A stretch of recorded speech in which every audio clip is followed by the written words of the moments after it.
The clangy accusation, "You're being clingy again." Those three words came out of my wife's mouth at 11:47 p.m. on a Wednesday, right after I asked her why she'd been coming home past midnight 4 times that week.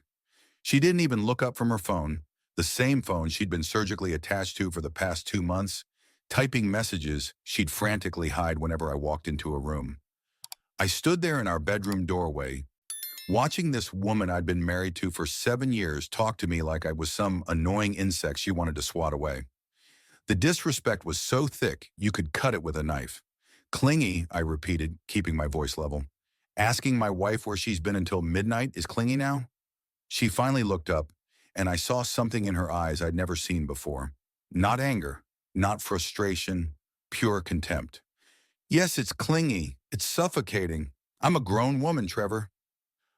I don't need to report my every move to you like some teenager with a curfew."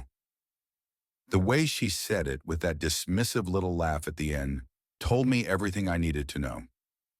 If you're into honest stories about relationships, trust, and betrayal, hit that follow button. You won't want to miss the next one. This wasn't about me being clingy. This was about her wanting complete freedom to do whatever she wanted with whoever she wanted, while I played the role of the oblivious husband at home. I could have gotten angry, could have raised my voice, demanded answers, started a screaming match that would accomplish nothing. Instead, I did something that clearly caught her off guard. I smiled. "You're absolutely right," I said, walking over to grab my water bottle from the nightstand. "You are a grown woman, and grown women face grown-up consequences for their choices." That wiped the smug expression right off her face. "What's that supposed to mean?" "It means I'm done being clingy," I said, taking a long drink while maintaining eye contact. "From now on, you have all the space you could ever want." She stared at me for a moment, probably trying to figure out if this was some kind of trap. When I didn't elaborate, she shrugged and went back to her phone. "Good. Maybe now we can have some peace around here." Peace. As if the tension in our house was my fault, as if I was the one who'd started coming home late, being secretive, treating my spouse like an inconvenience. But here's the thing about giving someone exactly what they asked for.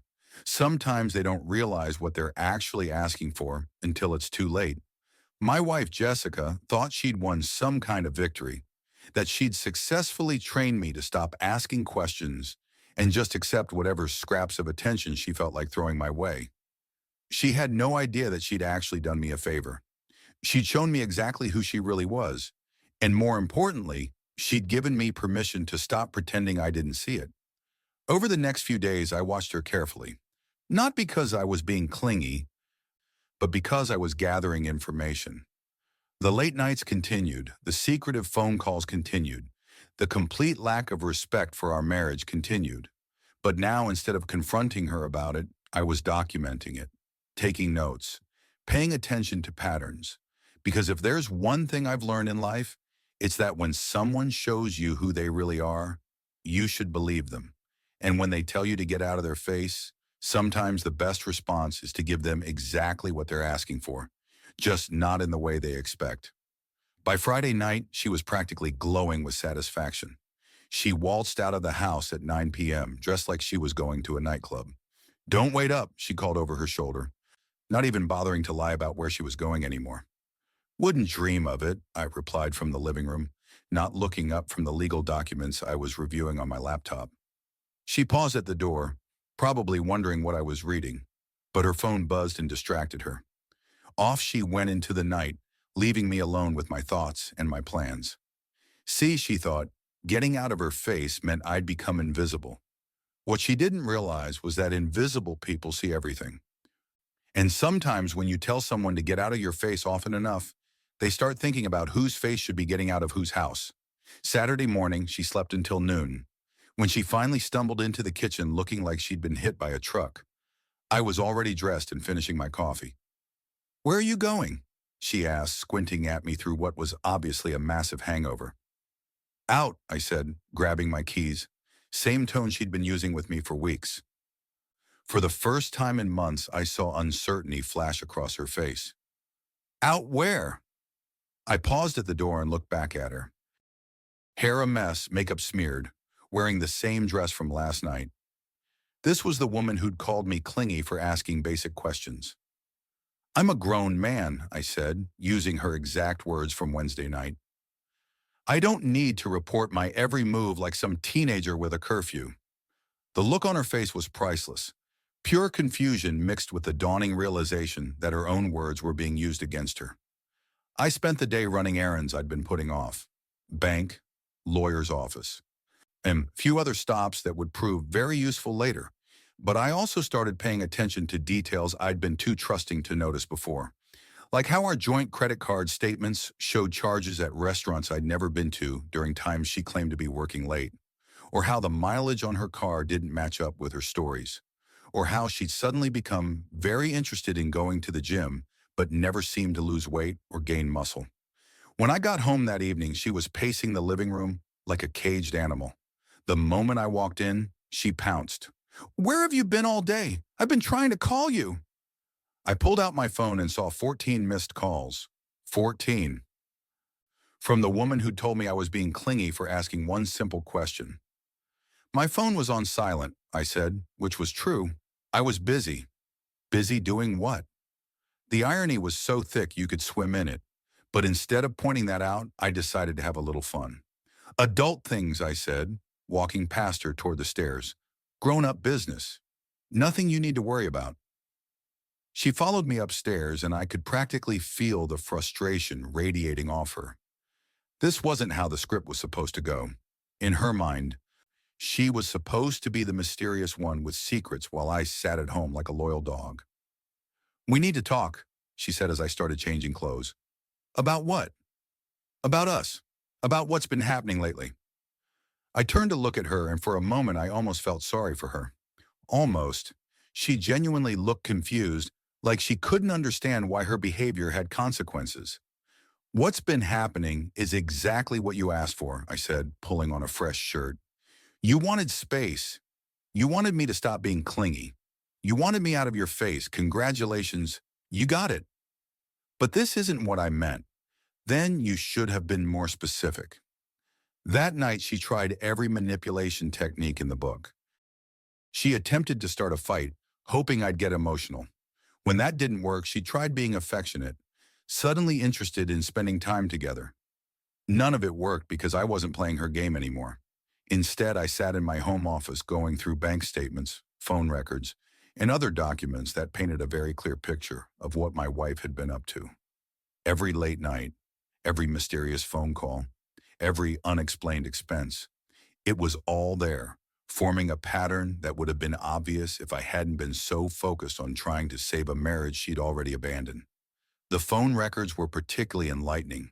Hundreds of texts and calls to a number I didn't recognize, always late at night, always when she claimed to be working or out with friends. The calls lasted hours sometimes, which explained why she'd been so tired and irritable. But the real goldmine was her social media activity. She thought she was being careful, but privacy settings only work if you remember to use them consistently. Her post told a story of a woman living a completely different life. Pictures at bars and clubs I'd never heard of, tagged with people I'd never met, wearing outfits I'd never seen. In one photo from 3 weeks ago, she was wearing a necklace I definitely hadn't bought her, a very expensive-looking necklace that someone clearly had bought her. Someone who wasn't her husband. By Sunday night, I had a complete picture. The question wasn't whether she was cheating anymore. The question was how long it had been going on and how much of our marriage had been a lie. She came home around 11 earlier than usual. Maybe the guilt was finally getting to her. Or maybe whoever she'd been with had other plans. She found me in the living room reading a book. "Hey," she said, trying to sound casual. "How was your day?" "Productive," I replied without looking up. "Very productive." She stood there for a moment, then sat down on the opposite end of the couch, as far from me as possible, while still being in the same room. "Listen, about the other night, maybe I was a little harsh." A little harsh, that's what she called it.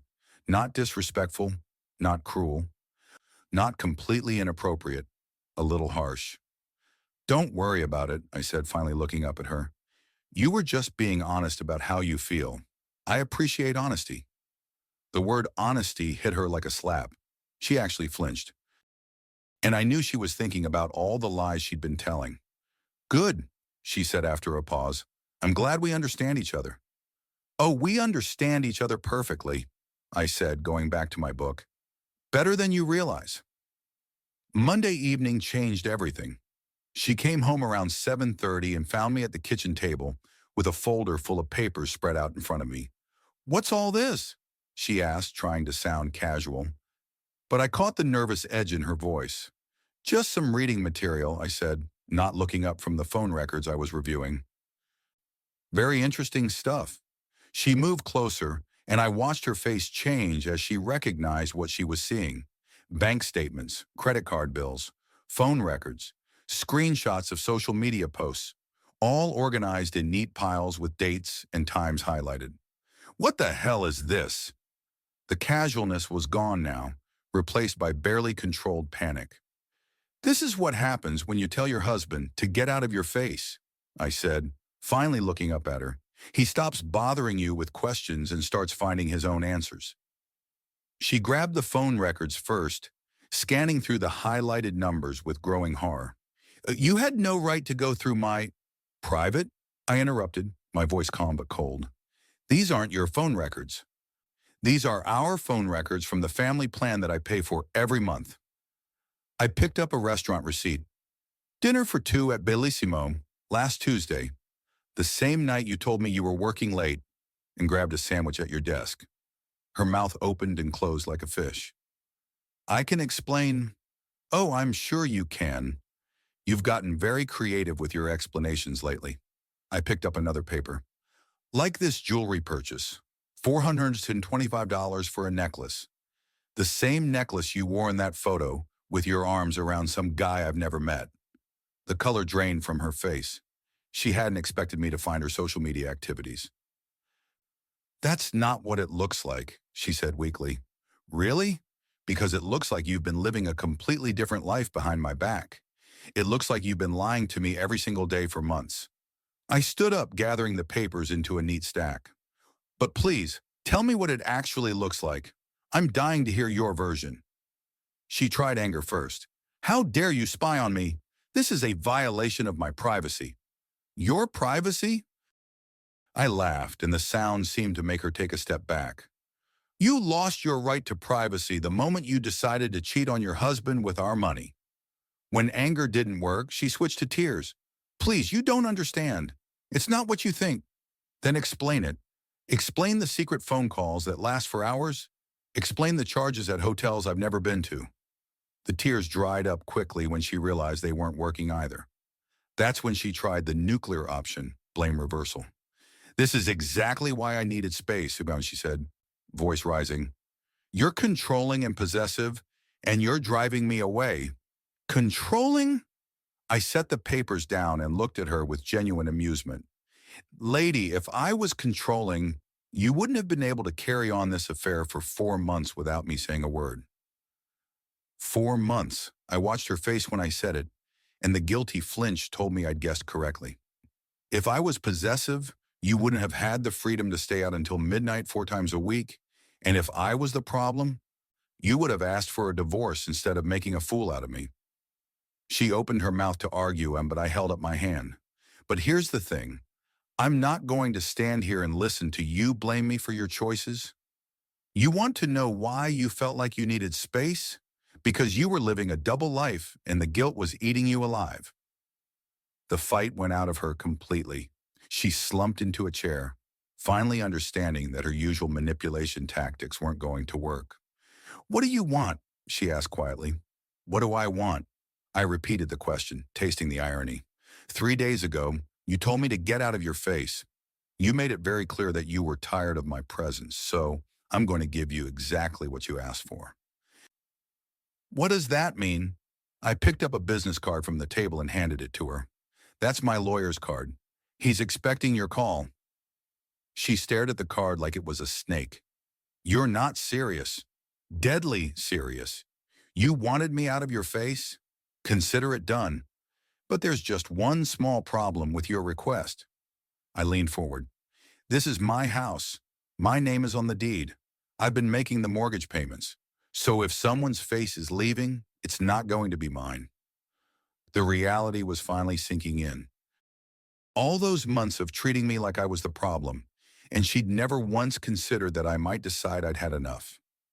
You can't just kick me out, she said, but there was no conviction in her voice. I'm not kicking you out. I'm giving you what you asked for. Freedom from my clingy behavior. Space from my suffocating presence. Relief from having to look at my face. I gathered up all the evidence and put it back in the folder. The only difference is that you'll be getting all of that somewhere else. She sat in stunned silence, probably trying to figure out how her perfect plan had gone so wrong. This is crazy, she finally said. We can work this out. We can go to counseling. Counseling? I almost laughed. You want to go to counseling now? After months of lying, cheating, and treating me like I was some kind of burden? I closed the folder. Here's the thing about counseling. It's for people who want to fix their problems. You don't have a problem. You have a choice, and you made it a long time ago. Please, she said, genuinely desperate now, don't throw away everything we had. I'm not throwing anything away, I said, walking toward the stairs. You already did that. I'm just cleaning up the mess you left behind. As I reached the top of the stairs, I heard her call out one last time. Where am I supposed to go?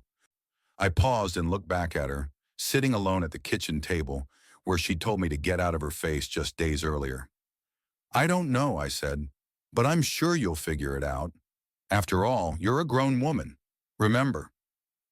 Tuesday morning, she was still there when I came downstairs for coffee, sitting at the same kitchen table, looking like she hadn't slept. We need to talk, she said as I poured my coffee. No, we don't. I didn't even look at her. You have my lawyer's card. Everything goes through him now. Please, just listen to me for 5 minutes. I turned around and leaned against the counter, checking my watch. 5 minutes. Go. She took a deep breath. I made mistakes. I know that. But we can fix this. We've been together for 7 years. That has to count for something. It did count for something, I said. Right up until you decided to throw it away for whatever his name is. Her face flushed. She hadn't expected me to know there was a specific person. It's not about him. It's about us. About problems we've been having. What problems? I asked, genuinely curious. The problem where I worked every day to pay for this house? The problem where I respected you enough to trust you? Or the problem where I asked you basic questions like a normal husband would? She stumbled over her words. We grew apart. We weren't connecting anymore. We grew apart because you were connecting with someone else, I said, finishing my coffee. Don't try to rewrite history now that you've been caught. I grabbed my keys. She followed me, desperation creeping into her voice. Where are you going? To work. You know that thing I do to pay for the life you've been taking for granted. When will you be back? I stopped and looked at her, really looked at her. 3 days ago, this woman had told me to get out of her face. Now she was asking about my schedule like she had some right to know. I'll be back when I'm back. You're a grown woman, remember? Figure it out. At work, I made the calls I'd been putting off. First to the bank to remove her access from our joint accounts, then to the credit card companies to cancel the cards she'd been using to finance her affair, then to my lawyer to get the ball rolling on paperwork. Each call was a small victory. Each canceled card, each removed authorization, each legal document filed was me taking back control of my life. My phone started buzzing around noon, text after text from her, asking what I'd done, demanding I call her back, threatening to come to my office. I let them pile up without responding. She wanted space. She was getting it. When I finally got home that evening, I found her in the living room with 2 suitcases packed. There, she said, gesturing at the luggage. Are you happy now? Actually, yes, I'm happier than I've been in months. That clearly wasn't the response she expected. She probably thought the sight of her packed bags would make me emotional, maybe even beg her to stay. I called him, she said, trying to sound defiant. He said I can stay with him until we figure this out. Good for you. I hope you two are very happy together. She stared at me like I'd grown a second head. That's it. That's all you have to say? What did you expect? Tears? Begging? You've been planning this for months. The only difference is now you're being honest about it. I walked past her toward the kitchen and she followed. You're making a huge mistake, she said. You're going to regret this. The only mistake I made was trusting you, I said, opening the refrigerator. And the only thing I regret is not seeing through your lies sooner. She stood there for a moment, probably waiting for me to break down. When I didn't, she tried one last manipulation. Fine, but don't come crying to me when you realize what you've lost. I turned around and smiled at her. A real smile. What I've lost is a wife who treated me like garbage, lied to my face every day and spent our money on another man. If that's what you call a loss, then I'm the luckiest man alive. Her face went through about 5 different emotions in 2 seconds. Shock, anger, hurt, confusion, and finally something that might have been respect. You're not the same person I married, she said quietly. You're absolutely right, I said. The person you married would have begged you to stay, would have blamed himself for your choices, would have spent months in therapy trying to figure out what he did wrong. I leaned against the counter, completely relaxed. But that person was married to someone who respected him. The person standing in front of me now told me to get out of her face and called me clingy for caring about my own marriage. I gestured toward her suitcases. So congratulations. You got exactly what you wanted. No more clingy husband asking inconvenient questions. No more suffocating marriage holding you back. No more my face in your business. She picked up her bags, and for a moment I thought she might actually leave without another word. But she stopped at the door. What if I want to come back? Then you'll want in one hand and spit in the other, I said. See which one fills up first. She stood there for another few seconds, probably hoping I'd crack. When I didn't, she opened the door. This isn't over, she said. Yes, it is, I replied. It's been over for months. You just didn't bother to tell me. The door closed behind her, and for the first time in half a year, my house was actually peaceful. No tension, no lies, no walking on eggshells around someone who'd made it clear she didn't want me there. I poured myself a drink and sat down in my living room. My living room, in my house, with my name on the deed. She'd wanted me out of her face. Mission accomplished. Too bad for her that getting out of her face meant she had to get out of my house. 3 weeks later, she showed up at my door on a Thursday night. I opened it to find her standing there with red eyes and a desperate expression. We need to talk, she said, trying to push past me. I blocked her path. No, we don't. Everything goes through lawyers now. Please, just 5 minutes. Things didn't work out the way I thought they would. What a surprise, I said, not moving. The man who was willing to sleep with someone else's wife turned out to be unreliable. Who could have seen that coming? Her face crumpled. He kicked me out, said he wasn't ready for anything serious. I almost laughed. Let me guess. It was all fun and games when you were sneaking around, but when you showed up with suitcases, suddenly he remembered he values his freedom. It's not funny, she snapped, but there was no fire behind it. You're right. It's not funny. It's predictable. I leaned against the doorframe. What exactly did you think was going to happen? That he'd welcome you with open arms after you left your husband for him? I thought, she started, then stopped. I thought he cared about me. He cared about the thrill of the affair. He cared about having someone else's wife on the side. He didn't care about actually dealing with the consequences of breaking up a marriage. She stood there, probably realizing how completely she'd misjudged everything. I made a mistake, she said quietly. A huge mistake. I want to come home. This isn't your home anymore, I said simply. You gave up that right when you decided our marriage was something you could throw away for a few months of excitement. But I love you, she said, tears starting to fall. I never stopped loving you. No, you didn't love me. You loved the security I provided. You loved having a husband to fall back on while you explored your options. You loved knowing I'd be here, waiting like a faithful dog while you had your fun. Straightened up. But love, real love, doesn't treat people the way you treated me. Real love doesn't lie every day for months. Real love doesn't call someone clingy for caring. I was confused, she said desperately. I was going through something and I handled it wrong. But we can fix this. There's nothing to fix. You weren't confused. You were selfish.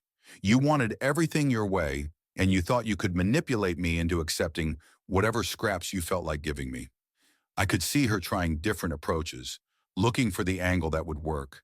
But she was dealing with a different person now. What about forgiveness? And she asked, what about second chances? Forgiveness is for people who are sorry for what they did, not sorry they got caught. And second chances are for people who deserve them. She tried to step closer, but I moved back. You had your chance. You had 7 years of chances. You used every one of them to lie to me, disrespect me, and cheat on me. So that's it?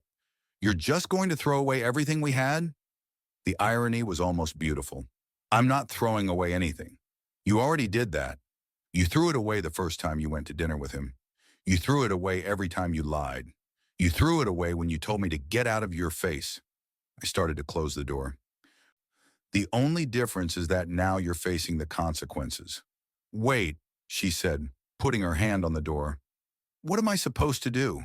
Where am I supposed to go? I looked at her for a long moment. A month ago, that question would have broken my heart. Now it just reminded me of how little she'd cared when she was busy destroying us. You know what's funny? I said. For months, you acted like I was the worst thing that ever happened to you. Like being married to me was some kind of prison sentence. Like my presence was suffocating and clingy and unbearable. I paused. So congratulations. You're free. No more suffocating marriage. No more clingy husband. No more having to look at my face every day. That's not what I wanted, she whispered. It's exactly what you wanted. You just thought you could have it without giving up the benefits of being married to me. You thought you could treat me like garbage, and I'd still be here to catch you when your boyfriend decided he didn't want damaged goods. The words hit her like physical blows. I hope it was worth it, I said, and started to close the door again. Please, she said one last time, don't do this. I stopped and looked at her through the gap. I'm not doing anything. You did this. You made every choice that led to this moment. You decided our marriage wasn't worth your loyalty. You decided I wasn't worth your respect. You decided to throw away 7 years for a few months of excitement. I opened the door wide one last time so she could see me clearly. So don't stand there and ask me not to do this. You already did this. I'm just living with the results of your choices. The door closed with a solid click.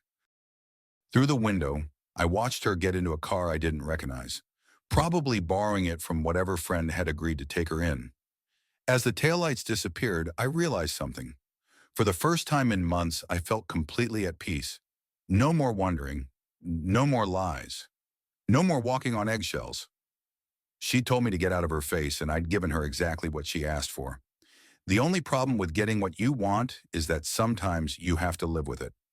6 months later, I ran into her at the grocery store. She was in the produce section, looking like she'd aged years. The confident woman who'd called me clingy was gone, replaced by someone who looked tired and defeated. She saw me first and froze, a bag of apples halfway to her cart. For a moment, I thought she might avoid me, but then she straightened up and walked over. Hi, she said quietly. Hello, I replied, continuing to pick out vegetables. You look good, Yasam, she said. And she wasn't wrong. I'd lost weight, started working out, and generally felt better than I had in years. Turns out removing toxic people from your life is great for your health. Thanks. How are you doing? She hesitated. I'm managing, living with my sister for now. Trying to get back on my feet. I nodded but didn't offer sympathy. I heard through mutual friends that you're seeing someone, she said, trying to sound casual. I am. I didn't elaborate. She stood there awkwardly, probably hoping I'd give her an opening. When I didn't, she took a different approach. Do you ever think about us? About what we had? I stopped what I was doing and looked at her directly. I think about it sometimes.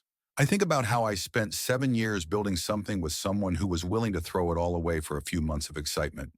Her face fell. It wasn't like that. It was exactly like that. You got bored, found someone new, and decided I was the problem when I started asking questions. You called me clingy for caring about my own marriage. She looked around nervously. I made mistakes. I know that now. No, you didn't make mistakes. Mistakes are accidental. You made choices. Every lie, every secret phone call, every night you came home smelling like another man, those were choices. I picked up my basket. I learned from it, she said desperately. I'm different now. I understand what I lost. I stopped and turned to face her one last time. You know what I learned? I learned that respect isn't something you can demand. It's something you earn. And you can't earn it back from someone you never gave it to in the first place. So there's no chance, no possibility we could ever. None, I said firmly. You wanted me out of your face, remember? Mission accomplished. She opened her mouth, but I held up my hand. Let me ask you something. When you were lying to me every day, when you were spending our money on dates with him, when you told me I was clingy for asking where you'd been, did you ever think about this moment? Did you ever consider that your actions might have permanent consequences? She didn't answer. You see, that's the difference between us. I think about consequences before I act.